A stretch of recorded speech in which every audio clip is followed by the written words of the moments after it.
Released in 1998 in Japan and 1999 in the Americas and Europe, Sega's titular character Sonic the Hedgehog made his jump into the third dimension with Sonic Adventure.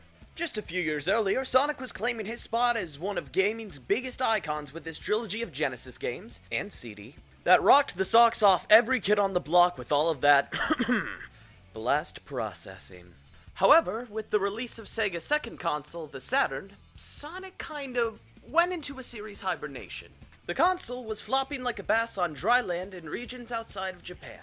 Even though the Sonic series did see smaller releases on the Game Gear, this gave Mario the upper hand for him to take that first leap into 3D as early as the summer of 1996. While a 3D Sonic was in the works for the Saturn, it sadly wasn't meant to be.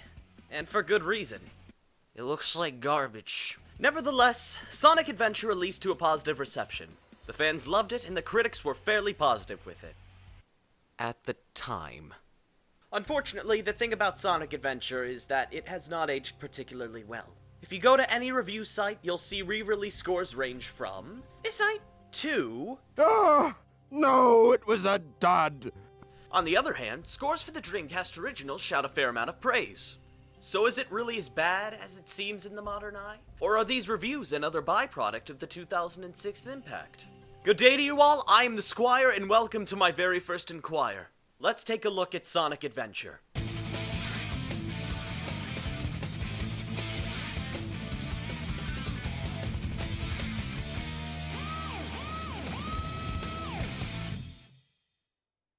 When talking about the narrative of Sonic Adventure, it can be up, down, and all around. For the convenience of this review, I'll make a brief overview of the plot as opposed to an entire story summary.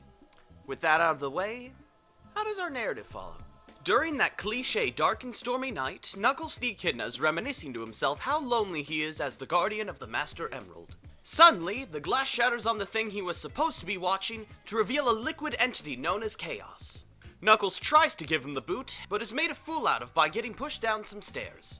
Without the energy of them Emeroos, the island runs out of batteries and is sent into the ocean with no casualties. A little bit later, Sonic, the hedgehog we know and love, is doing an evening rooftop run while enjoying the city life. Oh yeah! This is happening! He sees the police lose it and follows suit, where he runs into Chaos. After the police cower in fear, Sonic beats the watery creature to a pulp. Ha! Chaos escapes, and Dr. Eggman looms over the city, well aware of what's going on. The next day, after Sonic saves Tails from a plane crash, the two of them decide to go to Tails' workshop in the Mystic Ruins, so that Tails can show something he's been working on to Sonic. Upon arrival, Dr. Eggman appears. He does battle with the two and takes Tails' Chaos Emerald. He feeds it to Chaos, and Waterworld gains some appendage mass. Eggman then reveals his plan to find the Chaos Emeralds, weaponize Chaos, and destroy Station Square to build his city Robotnik Land over said ruins. In old Genesis fashion, Sonic and Tails aim to put a stop to Eggman's plans by finding the remaining emeralds before he does, all while Knuckles is left with finding the shards of the Master Emerald. Along the way, you'll also run into Amy, marking her second mainline appearance in Sonic's CD. In this story, she looks after a bird being chased by this soulless machine named Zero. You'll also encounter two series newcomers, E102 Gamma, who's an E-series robot built by Dr. Eggman that searches for the freedom and liberation of his brothers, and Big the Cat, a deranged lunatic who spends his days fishing in the forest with his pet frog, a pet frog that gets possessed by Chaos, sending the cat on a wild goose chase. Thus, each story begins, as well as an overarching story featuring the Swarm Fuzzy, who warp the Six to the past occasionally and reveal some details about this Echidna girl named Tikal, and maybe more about our watery friend. So yeah, when comparing the Genesis line of games, the story's definitely more complex than the prior games, and a lot more ambitious at that. By the way, remember that word ambition, it's gonna be a running theme in this video. As a whole, I find the story to be just fine, and rather enjoyable compared to a lot of Sonic's future tales. It has lighthearted moments and doesn't need to take itself too seriously. However, that doesn't make it a winner for a Caldecott medal. Is anyone gonna get that? I'd say one of my bigger complaints, especially for a newcomer, is digesting the story told from the point of 6 main characters that we play as. As someone who grew up playing this game religiously, I have the story wrapped up under my belt, but I won't lie and say I didn't fully understand the order of events the first time. Some characters are also more important to the overall plot than others. Sonic, Tails, and Knuckles are the frontrunners when it comes to stopping Eggman and Chaos, while the likes of the aforementioned Big, as well as Amy and E102, have more individual-based stories. Sonic is clearly the star of this game, and it shows with this story to stop Eggman expanding to the rest of the cast. Tails is behind Sonic with a nice little story of gaining self-confidence when the going gets rough. Knuckles hits the points of being the guardian of the Master Emerald, with finding the shards being the focus of his story. Though I would have liked to see more interaction with him and the Echidna tribe of Christmas past, considering he has questions about why he's a guardian in the first place, but oh well. Amy's story revolves around being a strong, independent hedge who don't need no hog, as well as finding the bird's family. Big probably is the weakest story, considering the only thing that happens is going on a fishing trip for his frog. In contrast, Gim actually has a more dynamic story that deals with him finding free will after abandoning Eggman and pursuing the last of the E-Series line of robots to liberate them. Regardless of which character resonates with you, I believe you'll find each of their characters to be quite charming. In terms of plot consistency, I didn't notice anything too jarring for the overarching plot, but there is a fair share of questions that pop up in terms of individual story continuity. Like how does Big keep losing Froggy over and over before Gamma swipes the amphibian in Emerald Coast? How is Gamma less advanced than E101 Beta, the model before him but still come out on top? If Rocky is carrying Chaos's tail, then why does Chaos 4, who is shaped like a fish, have a tail? Do fins not count as tails? Izuka-san, could you please explain this like you did with the moon? Wait, we're not there yet. I do feel like in order to enjoy the most out of this story, you'll need a strong suspension of disbelief. But if you're a Sonic fan like I am, the story isn't necessarily the selling point. The gameplay is usually more of your forte. As you'd expect for 6 playable characters, we of course have 6 different playstyles. Each character will go through 3 hub worlds, collecting upgrades and moving to the next stage. The hub worlds also provide some goodies to find, like Chow Eggs, and those emblems you get after being a character's main story and designated stages. Even though we have 11 stages in total shared by the cast, the characters are going to be our bigger focus. So let's begin our overview with Sonic. If you're familiar with how Sonic was handled in 2D, then his first true 3D outing will look and feel like a natural transition. The name of the game for Sonic stages revolve around getting from point A to B to reach the goal, where you might find an animal capsule, Chaos Emerald, or story important goal, all while zooming at high speeds, destroying badniks, and exploring many different routes for the satisfaction of speed. To help get you through the stage, you'll have traditional item capsules filled with rings, shields, speed-ups, invincibility shields, and those extra lives in case you can't get good, as the kids say.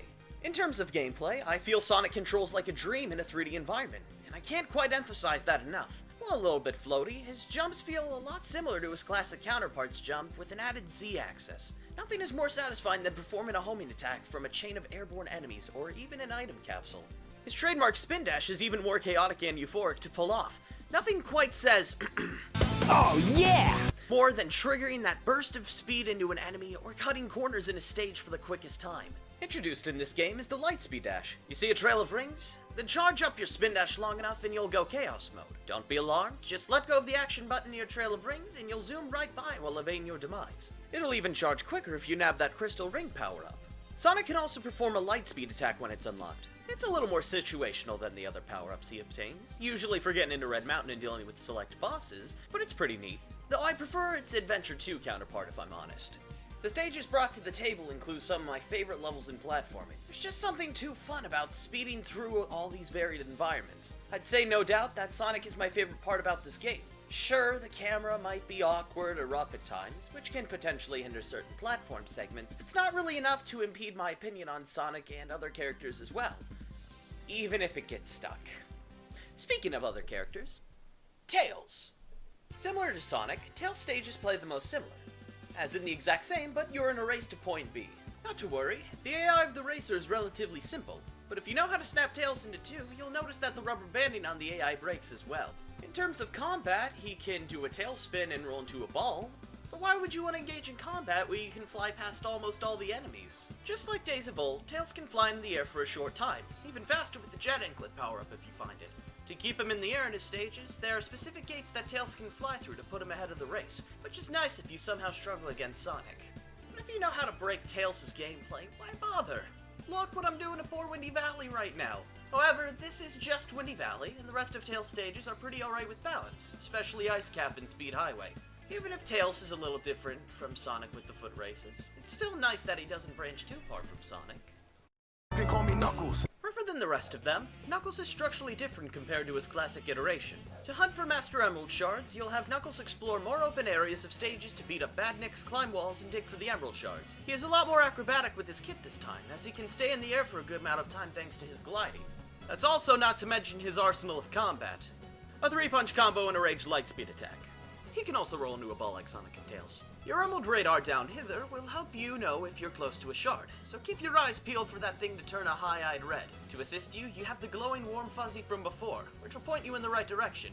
Rinse, lather, repeat, and you'll finish in no time.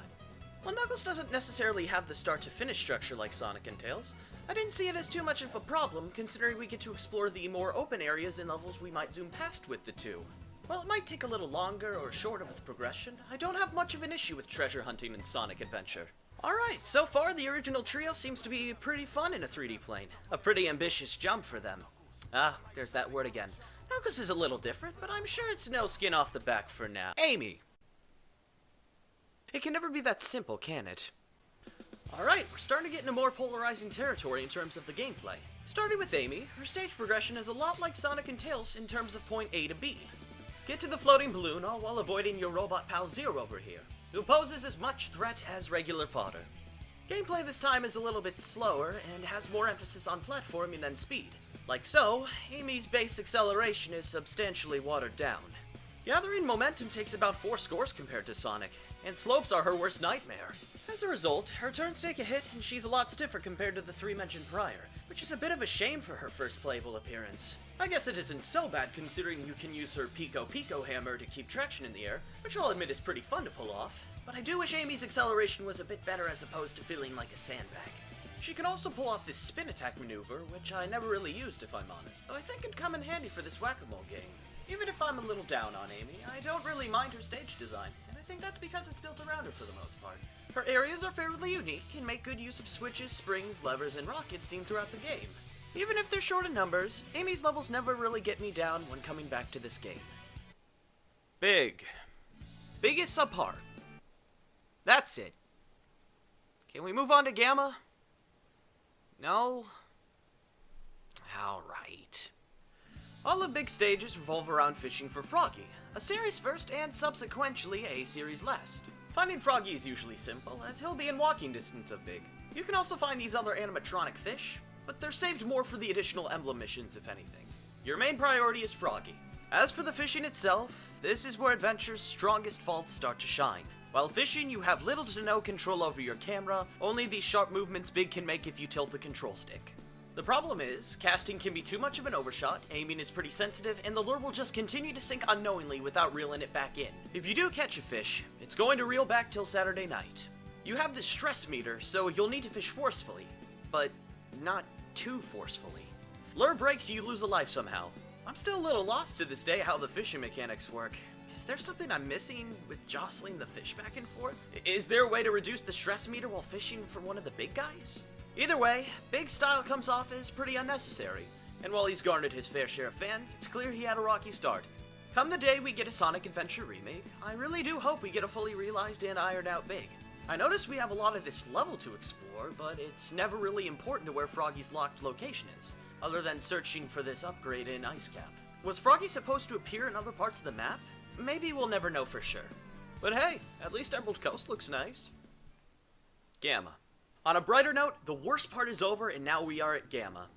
The E-Series serial killer sets out to take out the remaining Brothers-at-Arms to liberate them.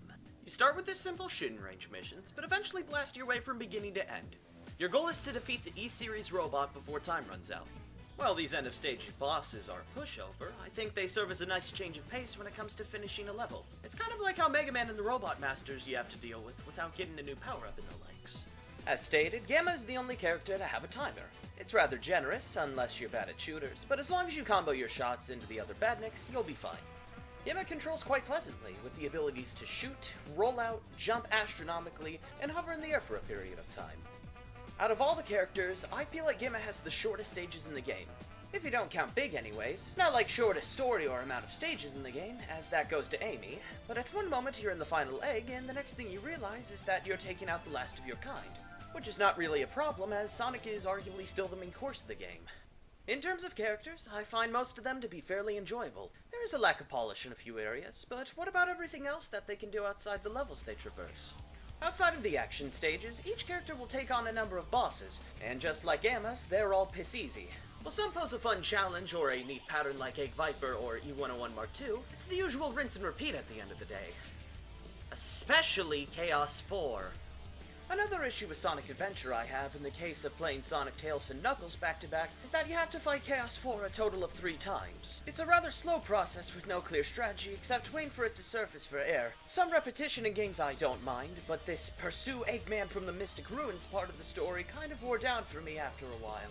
Sometimes you also have character-to-character battles, which are about as deep as a kiddie pool. All 3 hit wonders, which is a little unfortunate because I wouldn't mind this strategy. To summarize, I don't mind the bosses, but I wish they were a little deeper. We're taking a break from the action. Characters can also visit the Chow Garden, which is easily accessible from the 3 hub worlds. They serve as either a nice distraction from the main game, or a haven that you sacrifice your soul in exchange for the perfect pet. Be it giving animals collected from badniks, feeding it, or racing it with other Chow, you can be sure that this feature of the game has a lot to offer. As a kid, I found this very addicting, but I didn't spend much time with it here, because I feel its younger brother has the superior counterpart. I will dive much more into this feature at a later time. Overall, I think the gameplay, for the most part, is fundamentally solid. Even if I enjoy 4 of the 6 characters, with one indifference and one I'm not partial to, I still think that the core gameplay is a pretty good time, and is an ambitious introduction to a playable 3D Sonic. But what about everything else? Graphically, this game looks straight out of the late 90s. It could be the mods. Well, it is, but I always found a certain charm to the original graphics. Whether you're nostalgic towards the Dreamcast flair, the updated look of Sonic Adventure Director's Cut, or tolerate the lacking look of the base PC release, these graphics certainly don't pull any punches. I think it fits the bill for an early 6th generation game just fine. Because of these graphics, I find each level to be very pleasant on the eyes, as the added Z-axis brings traditional Sonic Zone aesthetics into a new style. The nostalgic beaches of Emerald Coast, the open-air environment of Windy Valley, the rich and superfluous lights of Casinopolis with its added murky sewer setting, the arctic chills of sliding through Ice Cap, the glimmer and awe of Twinkle Park, the adrenaline-pumping and metropolitan speed highway, the steep terrain and molten core of Red Mountain, the deep jungles and ancient ruins of Lost World, and even the mechanical factories of Final Egg and Hot Shelter pop out. Oh, and Skydeck is there too. The graphics I found were certainly ahead of their time and brimming with ambition. However, where that ambition remains strong around the graphical power, it starts to get pretty murky around the in-game cutscenes.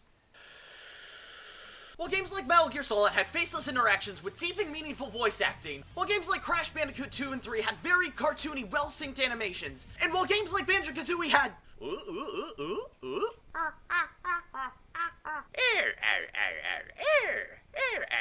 Sonic Adventure has pretty atrocious cutscenes. The voice acting, while charming in its own right, sounds questionable a lot of the time, be it either from voice delivery or off-putting sound mixing. The models look great in-game though, right? That is until their mouths open and they look like Star Fox after getting their wisdom teeth pulled. Okay, let me calm down a bit. Voice acting was a new thing for video game studios back in the 90s. And while some studios made a good jump in presentation like Konami, you could tell Sega was still trying to find their footing, especially with other Dreamcast titles like Shenmue. Apparently, the English voices don't match up with the lip syncing, which was never a problem for me growing up, but I could see it being a problem with others. I personally don't think that's more jarring until we get to Adventure 2. The presentation might be a double-edged sword, but I think there's one excruciating detail that easily saves the presentation from falling onto hard concrete, and that would be the music. Now, a good friend of mine once told me that all music is subjective, and it's very much the case here. This soundtrack rocks my socks off, and is one of my absolute favorite soundtracks in not just the Sonic series, but in gaming. Mainly empowered by the band Crush 40, Jun Senoa and co. deliver in almost every aspect in terms of the music. The percussion, the strings, the brass, the guitar, oh my lord, the guitar! Each character also gets their own theme song. While some are better than others, I have to give honorable mentions to the following. It doesn't matter, the triumphant and carefree theme of Sonic.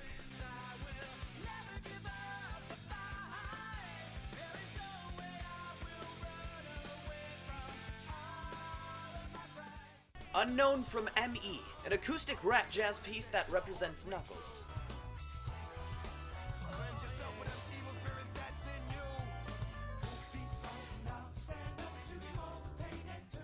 Theme of E102 Gamma, which gifts us soft and futuristic piano riffs for the robot in question.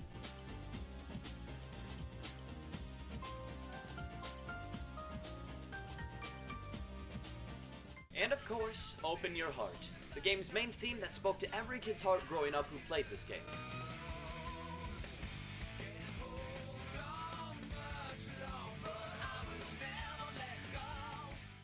As someone who's had a great affinity for music growing up, I really feel that this soundtrack gives a great taste of what Sonic games have to offer. And in the gaming industry as a whole, I'd argue so, but it's also hard to say how polarizing people have been with Sonic in recent years. Which brings us back to the beginning. Is this game worth someone's time? Can I recommend this game to you lot? Sonic Adventure is a game that I love and have long since grown attached to. However, while it shines in many places, it can be flawed at several points too. Some characters' gameplay designs and set pieces can drown in too much ambition at points, it lacks polish in a few certain areas, and the cutscenes have certainly not aged well. However, when the game's not got you down, I find it to be one of Sonic's high points. It's certainly a product for its time, but I feel this game still holds up in a lot of other areas. I find the majorities of the characters to be fun, the additional content like challenge minigames keep the game fresh, and the production values, while not perfect, enrich the experience to be a fun ride. If you wish to get into the Sonic series, I'd recommend you give this game a shot. There are other games to start with in Sonic, such as his 2D outings, but in terms of his 3D expeditions, I think this is a fine ROM to start with. Although I don't think it would be my first choice. But how do you lot feel about the game?